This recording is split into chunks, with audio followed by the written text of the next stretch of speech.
বাটি ভর্তি গোলাপ ফুল দেখে কি মনে হচ্ছে একটা নিতে, তাই না? তো বানিয়ে ফেলো এই রকম ধরনের এগলেস দুটো ফ্লেভারের একটা কেক। একটা ফ্লেভার ছিল এগলেস রেড ভেলভেট, আরেকটা ছিল এগলেস রসমালাই। দেখো তোমাদের সাথে আমি দুটো ফ্লেভারের কেকের সম্পূর্ণ রেসিপি শেয়ার করছি। এই যে এখানে আমি রসমালাই ফ্লেভারের যে স্পঞ্জটা বানাবো সেটা আমার প্রফেশনাল যে এগলেসের রেসিপি তোমাদের সাথে লাইভে এসে আমি শেয়ার করেছিলাম, সেটাই আমি এখানে আজ ইউজ করছি। তোমরা যারা আমার লাইভ ক্লাসটা করেছো তোমরা দেখেছিলে আমি কিভাবে করেছিলাম আর কি মেশাতে হবে সেটাও বলেছিলাম। তো সেই অনুযায়ী তোমরা করে নিও যদি করতে চাও এই এগলেস রেসিপিটা। ধীরে ধীরে দেখো এখানে ইলেকট্রিক বিটার দিয়ে 4 থেকে 5 মিনিটের মতন খুব ভালো করে মিশিয়ে নিতে হবে। আর এখানে যে সমস্ত উপকরণগুলো আমি ইউজ করেছি সমস্ত কিছু পরিমাণ মতন, কোনোটাই কম বেশি নিলে চলবে না। দেখো আমি এখানে একটা 7 ইঞ্চির মোল্ডে বেক করে নিচ্ছি। আর যে ম্যাডাম আমাকে অর্ডারটা করেছিলেন উনি ওনার হাজব্যান্ডের বার্থডেতেই এই কেকটার অর্ডার করেছিলেন, আর ওনারা সবসময় আমার কাছ থেকে কেক নিয়ে থাকেন। দেখো এখানে আমি বাটার মিল্ক রেডি করে নিলাম। এরপর রেড ভেলভেট কেকের আমি রেসিপিটা তোমাদের সাথে শেয়ার করছি। এখানে ময়দার সাথে cocoa powder, baking powder, baking soda, আর এখানে গুঁড়ো দুধ সমস্ত কিছু আর 1 চিমটে লবণ দিয়ে ভালো করে দেখো স্ট্রেনারের মধ্যে চেলে নিয়ে মিশিয়ে রেখে দেবো এক ধারে। ভালো করে মিশিয়ে নিয়েছি।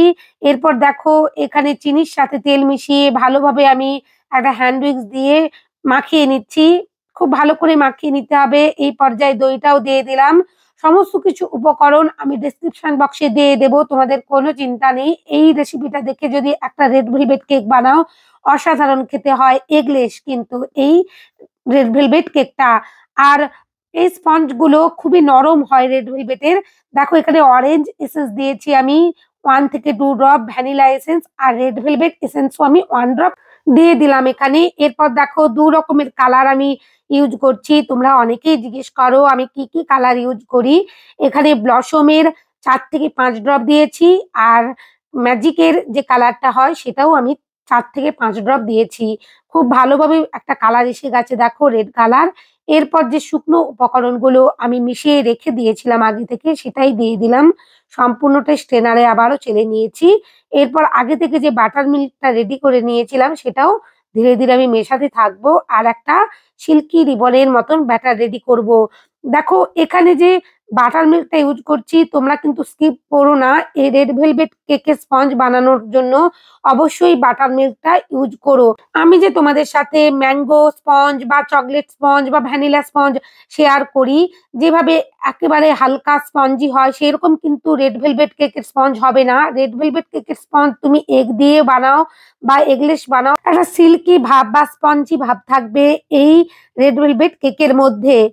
সবসময় লক্ষ্য করবে রেড ভেলভেট কেকটার স্পঞ্জ যে রেডি করছো সেটা যেন খুবই ভেলভেটি আকার হয়। দেখো কত নরম সফট একটা স্পঞ্জি কেক রেডি হয়েছে। আমি 3টে লেয়ারে ভাগ করে নিয়েছি। রসমালাই কেকের জন্য যে স্পঞ্জটা রেডি করেছিলাম সেটাও দেখো আমি ডিমোল্ড করে নিয়েছি আর লেয়ার কাট করে নিচ্ছি খুব সুন্দরভাবে। খুব নরম সফট একটা স্পঞ্জ রেডি হয়েছে, যেটা না বানালে বুঝতেই পারবে না। খুবই কিন্তু ধীরে ধীরে এই স্পঞ্জ গুলো লেয়ার কাট করতে হবে। ভেতরের জালিটা দেখে নিশ্চয়ই বুঝতে পারছো কত সুন্দর নরম সফট একটা কেক রেডি হয়েছে। এইভাবে যদি একটা এগলেস স্পঞ্জ রেডি করে তোমরা কেক বানাও পারফেক্ট ভাবে একটা কেক বানাতে পারবে। এখানে আমি বোর্ডের মধ্যে একটু ক্রিম লাগিয়ে নিলাম কারণ কেকটা অনেকটাই দূরে যাচ্ছিল। এরপর প্রথম স্পঞ্জটা বসিয়ে দিয়েছি ভালোভাবে। দেখো এখানে রসমালাইয়ের যে রসটা আছে সেটা দিয়েই আমি খুব ভালোভাবে সোপ করে নেব। রসমালাই কেকগুলো সবসময় কিন্তু রসমালাইয়ের এই রস দিয়েই সোপ করার চেষ্টা করবে। এরপর আমি অল্প করেই ক্রিমটা দিয়েছি। ম্যাডাম কম করেই ক্রিম দিয়ে কাজগুলো করতে বলেছিলেন, কিন্তু কেকটা করতে গিয়ে খুবই তাড়াহুড়োর মধ্যে ছিলাম। আরো একটু কেক ছিল করার, তো করতে গিয়ে একটু তাড়াহুড়োই করে ফেলেছিলাম। এই টিয়ারের কেকগুলো বানানোর সময় কিন্তু ধীরে সুস্থে একটু সময় নিয়ে নিয়ে বানালেই ভালো হয়। এখানে আমি দেখো 3 রকমের বাদাম ইউজ করেছি, আমন্ড, কাজু আর পেস্তা বাদাম। তোমরা যে কোনো 1 রকমের বাদাম দিতেই পারো। আর এখানে রসমালাইয়ের মিষ্টিটা আমি পরিমাণ মতন দিয়ে দিলাম। আবারও দ্বিতীয় লেয়ারটাও আমি করে নিচ্ছি। একই রকমভাবে আমি ৩ টে লেয়ার কমপ্লিট করেছি। একই রকম বলে আমি আর প্রত্যেকটা লেয়ার দেখালাম না। কারণ ভিডিওটা এমনিতেই বড় হয়ে যাচ্ছিল। দেখো ধীরে, ধীরে আমি এখানে ক্রাম কোটিং করে নিচ্ছি। অবশ্যই কিন্তু বোর্ডটা ক্লিন করে নিতে হবে। ক্রাম কোটিং করার পর ফ্রিজের মধ্যে আমি সেট করতে রেখে দিয়েছি। এখানে দেখো আমি মিল্ক নিয়ে নিয়েছি। মিল্কের মধ্যে 2 টেবিল স্পুন এখানে তোমরা কনডেন্স মিল্কও দিতে পারো। আমি চিনি দিয়েছিলাম, দিয়ে ভালো করে মিশিয়ে নিয়েছি। কনডেন্স মিল্ক দিলে খুব সুন্দর একটা টেস্ট আসে। আর তোমরা এই ধরনের রেড ভেলভেট কেকগুলো বানানোর সময় আমি এখানে হোয়াইট চকোলেট ইউজ করছি। তোমরা যেকোনো রকমের ক্রিম চিজ ইউজ করতে পারো। তবে ক্রিম চিজ ইউজ করলে একটু কস্টটা বেড়েই যায়। এরপর দেখো আমি একটু হোয়াইট চকো চিপসও দিয়ে দিচ্ছি। যেহেতু আমি এখানে কোনো রকমের ক্রিম চিজ ইউজ করছি না, তাই আমি হোয়াইট চকোলেট গানাশ আর হোয়াইট চকো চিপস দিয়েই আমি কাজটা করে নিচ্ছি। দেখো একটু তাড়াহুড়ো করছিলাম বলে বারবার আমার কেকটার স্পঞ্জ এগিয়ে চলে আসছিল। আমি ঠিক করে ম্যানেজ করে নিয়েছি, কিন্তু এই ধরনের কাজগুলো করবার সময় খুবই ধীরে সুস্থে আলতো হাতে করতে হবে। এই কেকটাও দেখো আমি খুব ভালো করে ক্রাম কোটিং করে নেব আর ফ্রিজের মধ্যে ১৫ থেকে ২০ মিনিটের জন্য রাখবো। যদি হাতে সময় থাকে ৩০ মিনিট থেকে ৪০ মিনিট পর্যন্ত রেখে দিও, তাহলে পারফেক্ট ভাবে তোমরা ফিনিশিং আনতে পারবে। বোর্ডটা কিন্তু অবশ্যই ক্লিন করে নিও। আমি এখানে বোর্ডটা ক্লিন করে নিয়েছি খুব সুন্দরভাবে।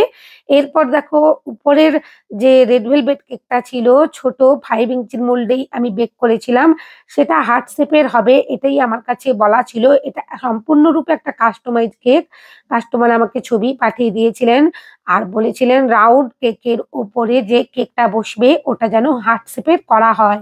তো সেইভাবেই দেখো আমি এখানে হার্ট শেপের তো আমার ৫ ইঞ্চির মোল্ড নেই। সেজন্যই আমি ৫ ইঞ্চির রাউন্ড মোল্ডে কেকটা বেক করেছিলাম আর কেটে নিয়েছি। কেটে নিয়ে খুব সুন্দর করে এখানে হার্ট শেপটা করে নিচ্ছি। এইভাবে হার্ট শেপ করলে তোমরা কিন্তু অবশ্যই ৪০ মিনিটের মতন এই ক্রাম কোটিং অবস্থায় ভালো করে সেট করে নেবে। নাহলে কিন্তু সাথে, সাথেই যদি ১৫-২০ মিনিট পর বের করে এটাকে ক্রিম দিয়ে ফিনিশিং করে লেয়ারে বসাতে যাও, বারবার ক্রিমটা ভেঙে যাওয়ার চেষ্টা করবে। কারণ এখানে কেটেই এমনিতে হার্ট শেপটা করা হয়েছে। খুবই ধীরে, ধীরে দেখো আমি এখানে ক্রাম কোটিংটা তোমাদের সাথে শেয়ার করছি। আমার যারা বিগিনার বন্ধুরা আছো আশা করছি ভিডিওটা দেখলে পারফেক্ট ভাবে একটা কেক ক্রাম কোটিং করে ফিনিশিং আনতে পারবে। ছোট কেকটা আমি রেখে দিয়েছি ফ্রিজের মধ্যে। এরপরে দেখো বড় কেকটাও ধীরে, ধীরে আমি খুব ভালো করে ফিনিশিং করে নেব। খুবই অল্প, অল্প করে ক্রিম দিয়ে এখানে ফিনিশিংটা করে নিচ্ছি। আর যদি তোমরা এখানে বেশি ক্রিম দাও কেকের স্পঞ্জটা মুখে পড়বে না আর খেতেও ভালো লাগবে না। তাই অবশ্যই কম ক্রিমের উপর খুব সুন্দর করে ফিনিশিংটা আনার চেষ্টা করবে। আর এখানে আমি হোয়াইট কালারের ক্রিমটাই রেখেছি কারণ উনি যে ছবিটা পাঠিয়েছিলেন হোয়াইট কালারের বেসের উপরেই ২ টো কেক ছিল। তো সেই অনুযায়ী আমি করে দিয়েছি। খুবই ধীরে, ধীরে দেখো আমার এখানে ফিনিশিংটা হয়ে যাচ্ছে। আমি প্যালেট নাইফ দিয়ে এখানে ফিনিশিংটা করে নিচ্ছি। তোমরা যারা প্যালেট নাইফের পরিবর্তে স্ক্র্যাপার দিয়েও করতে পারো, কোনো অসুবিধে নেই। আর দেখো উপরের অংশ থেকে এক্সট্রা ক্রিম গুলো আমি বারবার তুলে নিচ্ছি আর ক্লিন করে নিচ্ছি প্যালেট নাইফটা। ১ম কেকটা আমি রেখেই দিলাম। এরপর দেখো হার্ট শেপের কেকটা আমি নিয়ে এসেছি। আবারও দেখো অল্প, অল্প করে ক্রিম দিয়ে আমি এখানে ফিনিশিং করে নেওয়ার চেষ্টা করছি। এখানে আমি বেশি ক্রিম ইউজ করব না। তবে এখানে যেহেতু হার্ট শেপের কেকটা আমি রাউন্ড মোল্ড থেকেই বানিয়েছি, এই কেকটা কিন্তু ফিনিশিং করবার সময় একটু বেশি ক্রিম লাগবে। আরেকটা টিপস তোমাদের সাথে শেয়ার করছি। এই কেকটা বানানোর পর কিন্তু ৩০ থেকে ৪০ মিনিট ফ্রিজের মধ্যে সেট করবে ফিনিশিং করার পর। তারপরেই কিন্তু তোমরা টিয়ারে বসানোর চেষ্টা করবে।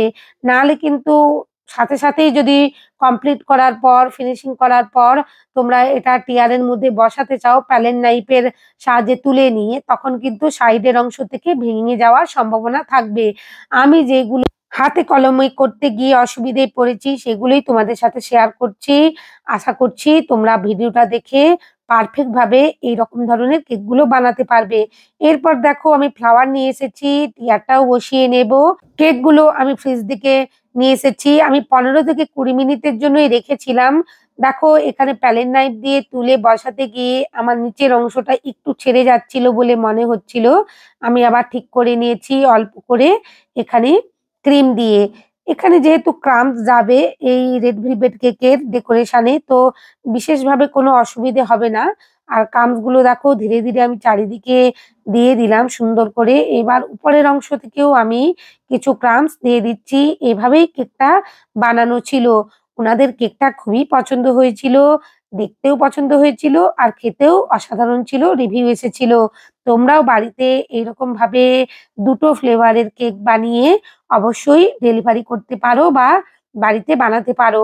ধীরে ধীরে দেখো কিন্তু এই কাজগুলো করতে হবে, কারণ সাইডের অংশে যদি ক্রাম্বগুলো পড়ে যায় দেখতে ভালো লাগবে না, ফিনিশিংটা নষ্ট হয়ে যাবে। তাই খুবই সাবধানে ধীরে ধীরে কাজগুলো করতে হবে। এরপর নিচের অংশ থেকে আমি 46 নোজেল দিয়ে একটা ডিজাইন করে নিচ্ছি। এইভাবেই ওনার ছবিতে ডেকোরেশন গুলো ছিল। 46 নোজেল দিয়ে ডিজাইন গুলো করলে এই বর্ডার গুলো দেখতে খুব ভালো লাগে।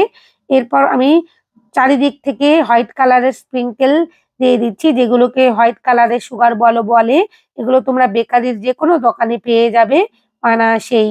খুবই সুন্দর লাগে এই ধরনের হোয়াইট স্প্রিঙ্কেল গুলো কেকের মধ্যে দিয়ে যদি ডেকোরেশন করা যায়। এরপর উপরের অংশ থেকে দুটো আমি হোয়াইট কালারের দেখো সুগার বল বসিয়ে দিলাম। আর গোলাপ ফুলগুলো অবশ্যই কিন্তু ফয়েল প্যাক দিয়ে সিকিউর করে নেবে, যাতে খাবারের জিনিসে কোনো রকমের অসুবিধে না হয়। আমি এখানে কিন্তু ফয়েল পেপার দিয়ে খুব সুন্দর করে দেখো এইখানে গোলাপ ফুলের যে ডাঁটিগুলো হয় মুড়ে নিয়েছি, যাতে কোনো রকমের অসুবিধে না হয় কেকটার মধ্যে। আমার এই কেকের ভিডিওটা যদি তোমাদের ভালো লাগে, ডেকোরেশনটা যদি তোমাদের পছন্দ হয়, নতুন বন্ধু হয়ে থাকলে চ্যানেলটা সাবস্ক্রাইব করে দিও। সবাই খুব ভালো থেকো। ধন্যবাদ।